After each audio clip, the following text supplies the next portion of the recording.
ఒక్క నిమిషం అమ్మా. పవన్ కళ్యాణ్ గారి మీద మీ ఒపీనియన్ ఏంటి పొలిటికల్‌గా? పవన్ కళ్యాణ్ గారు కూడా బాగానే, ఎందుకంటే ఆయన గురువు శిష్యర్కం లాగా ఉందండి వాళ్ళిద్దరిది కూడా. ఒకే మాట ఒకే బాట అన్నట్టుగా ఉంది.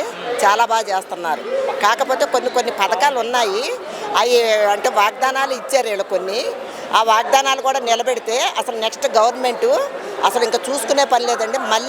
మళ్ళీ ఈ గవర్నమెంటే వస్తుందండి. చంద్రబాబు నాయుడు గారు అంటే 4వ ముఖ్యమంత్రి, సీనియర్ దేశం. అవును. ఆయన గురించి మనం కొత్తగా చెప్పేది ఏముండదు. ఏమి లేదండి. ఈయన కొత్తగా వచ్చారు, ఈసారి మంత్రి అయ్యారు పవన్ కళ్యాణ్ గారు. అవును. ఈ 2 ఏళ్ల పరిపాలన ఓన్లీ పవన్ గారి గురించి మీరు ఏం చెప్తారంటే అసలు ఆయన గురించి, పవన్ కళ్యాణ్ గారి గురించి? పవన్ కళ్యాణ్ గారు కూడా చాలా బాగా చేస్తున్నారండి. ఎక్కడైనా సరే, ఎక్కడో మారుమూల గ్రామాలకు కూడా రోడ్లు లేక చాలా ఇబ్బందులు పడే మారుమూల గ్రామాల్లో ఆయన మంచి రోడ్లు వేయటం, వాళ్ళకి కావాల్సిన సదుపాయాలు ఏంటి చాలా బాగా చేస్తున్నారండి. ఇటీవల ఆయనకి సర్జరీ జరిగింది. అవునండి. దాన్ని కూడా ట్రోల్ చేశారు వైసీపీ సోషల్ మీడియా. వాళ్ళు ఇష్టం వచ్చినట్టు చేస్తారు, వాళ్ళకి అనుకూలంగా ఏయన్నా చేస్తారు. ఈ విషయంలో కూడా చేస్తారు. అది చాలా తప్పండి. ఇప్పుడు ప్రజలకి గవర్నమెంట్ ఏం చేస్తున్నది అనేది మనం తీసుకోవాలి తప్ప ఎంతసేపు వాళ్ళ పర్సనల్లో వాళ్ళని ఎంత ట్రోల్ చేద్దాం ఏం చేద్దామని ఇది చేయటం కాదు. కానీ చాలా బాగుందండి పవన్. కాకపోతే కొంతమందికి కొన్ని వాగ్దానాలు చేశారు.